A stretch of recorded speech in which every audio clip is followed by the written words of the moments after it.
Greetings, math fans. All right, so today we're going to talk about product and quotient theorems for polar. Okay, so it's product and quotient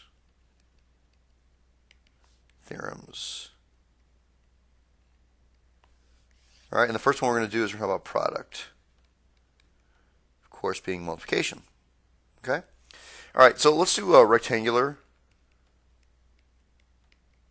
form first. And I'm going to actually write this, I don't like to necessarily say this all the time, but it's EASY. It's easy. And the only reason I'm saying it's easy is because we've already learned this in Algebra 2. All right, so let's just do a nice little friendly example here. 2 plus I root 5 times 3 root 5 minus 3I. Okay, and it's just a matter of foiling it and dealing with your i's and radicals. And so anyway, we get 6 root 5 minus 6i plus 3i, and then that root 5 times root 5 is just 5. And then minus 3i squared root 5. All right, and of course, you know I squared is going to be negative 1, so we get 6 root 5 minus 6i plus 15i, and that's going to be plus 3 root 5. All right, then we simplified. Make sure you put your real part first and your imaginary part second. Remember, that's very important to put it in standard form. You always want your real ice cream closer to you, and you want that imaginary ice cream back farther in the freezer, because nobody really wants imaginary ice cream. It's just not very tasty. So you get 9 root 5 plus 9i. Okay, that's really, really easy. Okay, polar form is a little more difficult. And if I start out with an example here, just to kind of show you, and then I'm going to actually derive how you came up with, or how we come up with the product theorem. But basically, if I had a problem like, so this is polar form. This is the cool form. Get it? Polar? Cool? Okay. There's nobody here to laugh at my jokes, so hopefully you're laughing online. Anyway, at least it's a little more challenging, and if I write 4 cis 30 degrees times 2 cis 60 degrees. All right, so how do you deal with that? I mean, it's a little bit different. You could, if you wanted, you could convert that all into rectangular, multiply it out, and then convert it all back into polar again. Okay, that's a lot of steps, right? It's just a ton of work to do that, and we don't have to do that. So let's actually derive. We're going to derive the product theorem.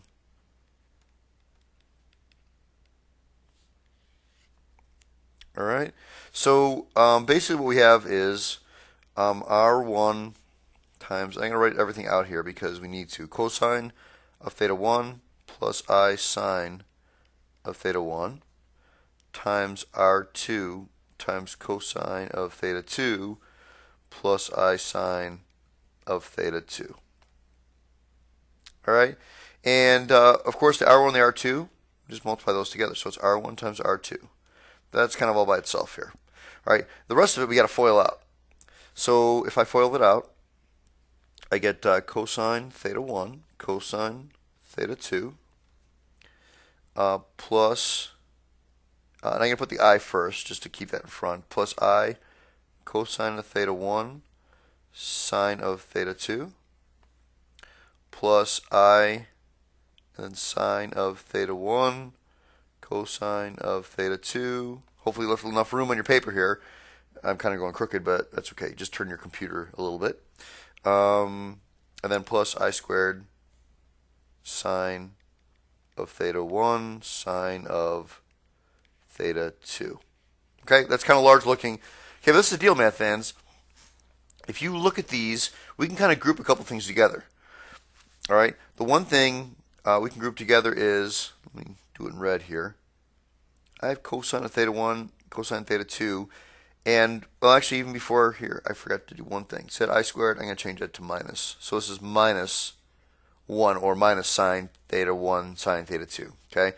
So let's go back to our grouping, cosine theta 1, cosine theta 2, and then minus sine theta 1, sine theta 2.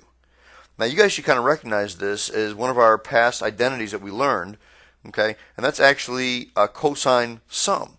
Don't you remember? Cosine, let me just write this on top here. Cosine of A plus B? Isn't that cosine of A, cosine of B? Opposite sign minus sine A, sine of B? And that's exactly what you have here, math fans, except instead of using A and B, we have theta 1 and theta 2. All right? So, let's write here R1 times R2. It's still there. Okay, I'll put that in parentheses here. And then that's times, well, cosine of, again, using our sum of cosine, that's the same thing as saying cosine of theta 1 plus theta 2. Sweet. Okay, now let's highlight the other part here. This is what we have left. I'll use yellow to highlight this. Okay, so that's the other part we're going to highlight. And if you look at that, well, first of all, what does this kind of look like to you? Okay, you have cosine of, if I remember we're talking about A's and B's. So here, watch, if I write cosine of A, sine of, and yeah, we'll just write it, cosine A, sine of B plus sine of A, cosine of B. Okay, now what does that look like to you guys? Well, I know it's kind of rearranged a little bit, but what if I write this as, and I'm running out of room here a little bit, sine A, cosine B, plus cosine A, sine of B. Doesn't it look like sine sum? Okay, and it's sum because it's plus, right? There's a plus sign there, and remember, it's sine is the same sign. So now I can write this as plus, and it's going to be an I in here that we have, right? We can factor out that I. So it's going to be I sine of theta 1 plus theta 2. There we go. So I can kind of even simplify it a little bit more and say this multiplication of these terms. So let me write this out here. If I say, so I'll put a big star here because this is actually the main thing you have to write down here. If I say R1 cis theta 1 times R2 cis theta 2, that's equal to R1 times R2 times cis, I'll put this in a bracket here, cis of theta 1 plus theta 2. Okay, that's pretty easy. So really, this is the deal, math fans. So let me highlight everything here. You are going to multiply the r's together, right here, and you're going to add the angles together. That's all you do. So when it's multiplication, you're going to add the angles. So add angles. Okay? So back to this original problem here, math fans. It's really, really easy once you know how to do it. Basically what you do is just 4 times 2 is 8, and 30 plus 60 is 90. So 4 cis 90. Now again, that's in polar form. If I ask you, and remember polar form is the same thing as trig form, and if I ask you to put it in rectangular form or standard form, rectangular form is standard form. So you kind of have to remember to put those together. I don't know, let me just write that. Rectangular is standard, and polar is trig. Okay, it's just different words. Anyway, of course, that's polar form. That's really easy. And standard form or rectangular form is just kind of figuring out. So it's 8 cosine of 90 plus I sine of 90. Okay, and then, of course, cosine of 90, that's 0, and sine of 90 is 1, so plus I, and my answer is 8I. Okay, it's a very scary monster, isn't it? So that was pretty easy. Not too bad. All right, so let's do a few more examples here. And the, let's see, if I do 8 cis 210 times 2 cis 330. Okay, super easy. It's already in polar form. So 8 times 2 is 16. Cis 210 and 330 is 540 degrees. Now, math fans, if I ask you to give me the answer in polar form, this would be wrong. This value right here, it's really important. That value needs to be, so I'm going to say theta needs to be between 0 and 360 degrees. Not including 360, but including 0. Okay, so make sure you have that value in between there, otherwise it's going to be wrong. So obviously we just subtract 360, we do coterminal, and we wind up getting 16 cis 180 degrees. And that's in polar form, so that would be my answer in polar. And then rectangular is just 16 times cosine of 180 plus I sine of 180. Okay, that's going to be 16 times cosine of 180 is negative 1. Sine of 180 is 0, so plus 0i. So my answer is negative 16. Very exciting. All right. And let's do, we'll do one more here. 4 cis 30 degrees times 5 cis 120. Okay, so 4 times 5, 20, cis 150. Okay, that's a good polar answer. I like it. Okay, and then we just need to figure out what that is. It's 20 times cosine of 150 plus I sine of 150. Of course, our reference angle for these problems are, for both of them, right, for sine cosine is 30 degrees. So we just have to worry about the sines, S-I-G-N-S. So cosine of 30, of course, is root 3 over 2. So, and it's negative in the second quadrant. So it's negative root 3 over 2. Sine of 30 is 1/2.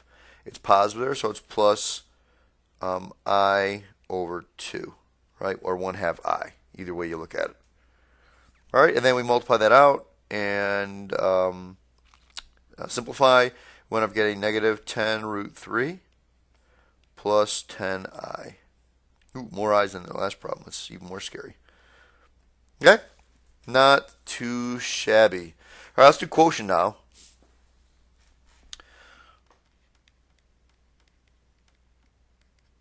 Okay, so again, we're going to start out, if I do 8 cis 120 over 2 cis 30 degrees.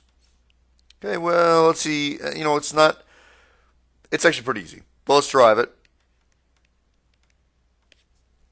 Okay, so we have, let's do a general term here. R1 times cosine theta 1 plus I sine of theta 1 over R2 times cosine of theta 2 plus I sine of theta 2.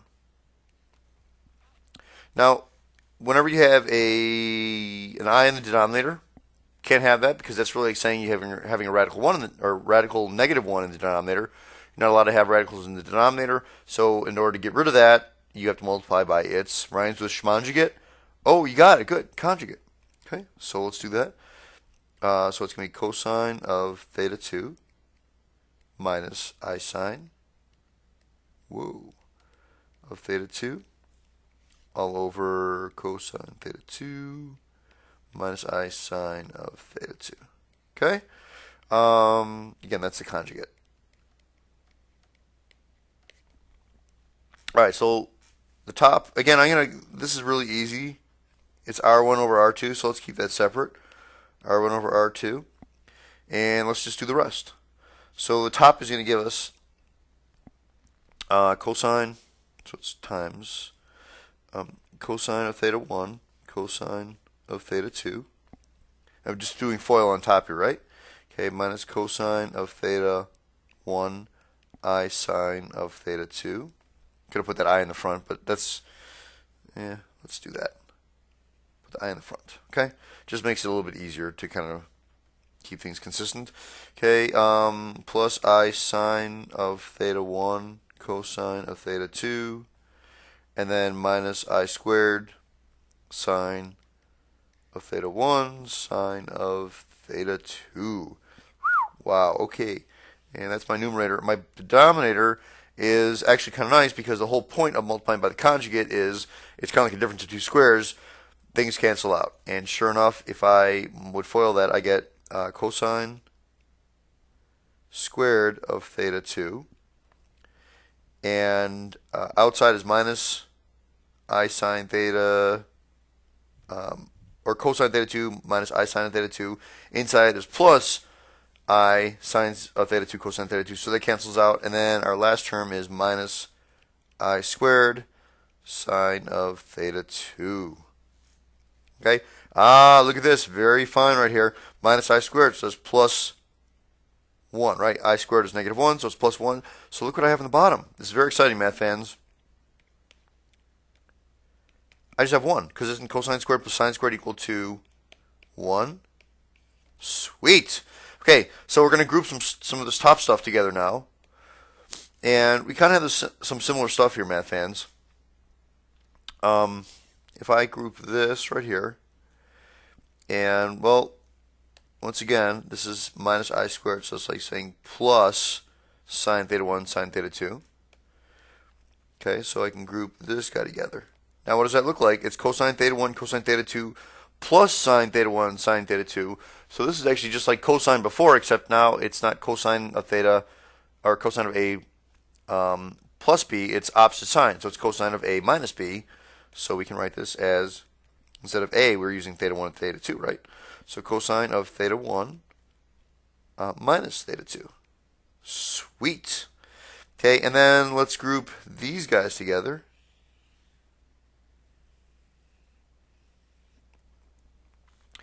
All right, and just to kind of switch around a little bit, so you guys can see here, it's really, if I factor the I out, let's just do that. It's sine of theta 1 cosine of theta 2, and then minus cosine of theta 1 sine of theta 2. Okay, and what does that look like to you? That should look like, it's right, again, switching A and B and theta 1, theta 2, swapping them, that should look like sine difference, right? It's the same sign. So it's cosine, it's like saying sine A cosine B minus cosine A sine B. So I can rewrite this as plus sine of theta 1 minus theta 2. It's the same sign. So it's minus, right? Because this is the minus. Well, I wrote here, minus. Okay, and that, of course, is all over 1. I don't know why there's equal signs here. It should be a big old dot right there. Okay, it's multiplication. So this is the deal. Obviously, I don't have to worry about this denominator anymore. And my answer to this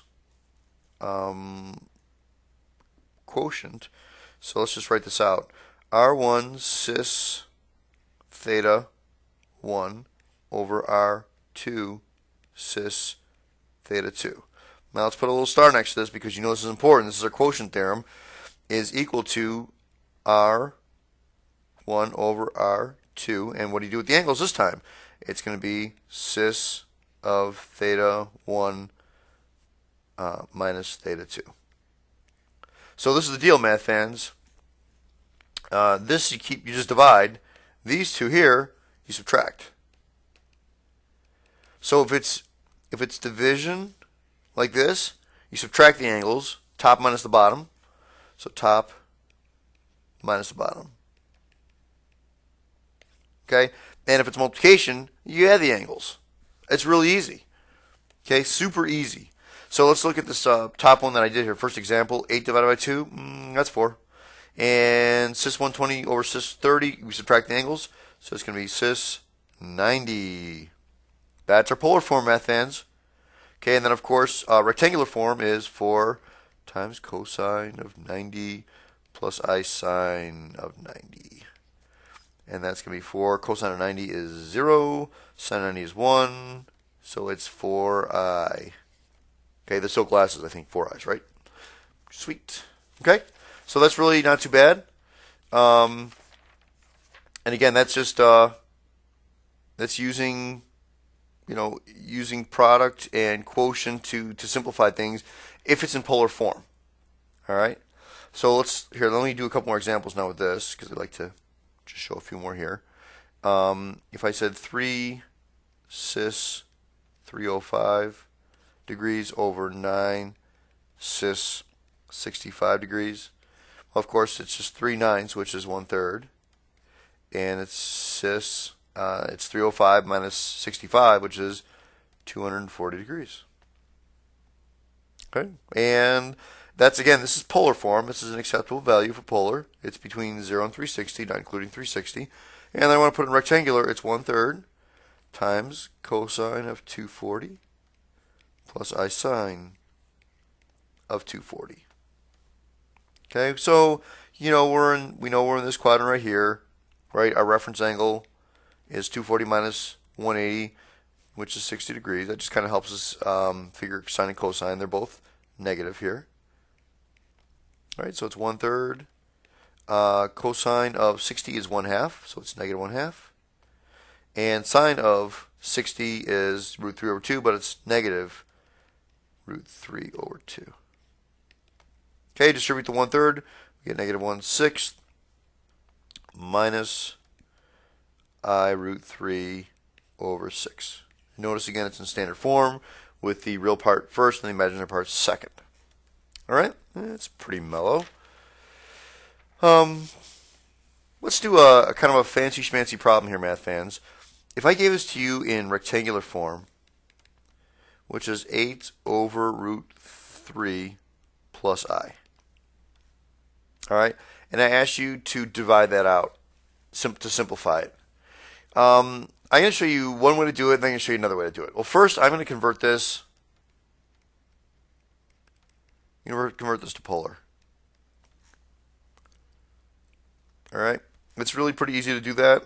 You have the top and you have the bottom. So let's work at the top. The top, well, isn't 8? 8 is right here, right, in polar. So isn't that 8 cis 0 degrees? And then the root 3 plus I, that's the bottom. And it's both positive here, so we're over here. And this is going to be root 3. And this is going to be I. Okay, or really, let's write 1, right? And this is going to be 2. You guys agree with that? Okay, because you can use Pythagorean theorem, where you can just know it's a 30, 60, 90 triangle, where of course the hypotenuse is your 2x. Okay, and then of course the 1 is your 30 degrees, which actually is important because we need that. So that guy is theta is equal to 30 degrees. R is 2, so that's going to be 2 cis 30 degrees. Okay, so we have our top, we have our bottom. So let's write it out here. It's 8 cis 0 degrees over 2 cis 30 degrees. Okay, well, it's easy now. It's 8 divided by 2 is 4, and 0 minus 30 is negative 30 degrees. Okay, now is that an acceptable answer? Of course it's not an acceptable answer. That's not between 0 and 360. So truly, if I want to get a good answer here, it needs to be 4 cis and add 360, and I get 330 degrees. So that is an answer in polar, but I start out with rectangular, and I'll be very specific with what I want, math fans. I'm not going to say, oh, you didn't give it to me in the right form, and you should have. Well, I'm going to be specific and say, give it to me in polar, give it to me in rectangular, or whatever. All right? All right, so let's simplify that. I get 4 times cosine of 330 plus I sine of 330. Now, you know how I made you put it in this form? Well, if I really asked for it just in rectangular form, you wouldn't have had to make this negative 30 degrees into 330. You could have actually just, if you wanted, just use cosine of negative 30 and sine of negative 30. That would have been okay. All right. However you want to do it. But if I do, so cosine of 330, which is again the same thing as cosine of negative 30, and remember cos is pos, so cosine of negative 30 is the same thing as cosine of positive 30, I'm saying a lot of words here, and that's just going to be root 3 over 2. Okay, sine of, and of course it's positive there because we're in the fourth quadrant. And then of course sine of negative 30 is the same thing as negative sine of 30, which is 1/2, so it's minus I over 2. Okay, and then my last step is distribute and simplify, so it's 4 root 3 over 2, or 2 root 3 minus 2I. There we go. That's your final answer. Okay, now some of you guys are looking and going, Mr. Carpus, why did you do all that work? Couldn't have I just converted it directly? And I'm like, yeah, you're right, you could have. I want to show you how it is with polar. Right? Don't you multiply by the conjugate if it's rectangular? So root 3 minus I over root 3 minus I. So if I do that, I get 8 times root 3 minus I. I'm not going to distribute that yet. And then on the bottom, I get root 3 times root 3 is 3. The outside and inside cancel, as always. That's what the whole point of multiplying by the conjugate. And the last is minus I squared. So, of course, that's plus 1. So we get 8 times root 3 minus I over 4. It's a 2 and a 1. So if I distribute that, I get 2 root 3 minus 2I. Hey, look at that. Sweet. Same answer. All right, so what are you going to do? You're definitely going to do this guy right here, probably multiply by the conjugate, but understand that you can go either way, and if you put it into polar form first, you just have to use either the product or the quotient theorem, depending on what you have. All right? Last thing here, real quickly, if you're using your calculator, in other words, if I give you 4 cis 19.25 degrees times 7 cis 41.75 degrees. All right, so this one, again, just use the product theorem here, and we get 4 times 7 is 28. Cis 19.25 times 41.75 is 61 degrees. Now, of course, math fans, you need to realize that if I give you something with 61 degrees, I'm not going to ask you to put it into rectangular form, unless, of course, you had your calculator, which then you would just type everything in. So 28 times cosine of 61 degrees plus I sine of 61 degrees. Okay, and if I multiply all that out, distribute, and take cosine of 61, I wind up getting 13.57 plus 24.49I. All right, so that's it. That's just, again, using your calculator. It's pretty easy, but that is product and quotient theorem. All right, and tomorrow we're going to use, or the next lesson, we're going to do the power theorem. It's very exciting. It's very powerful. All right, have a good day, math fans. Adios. Goodbye.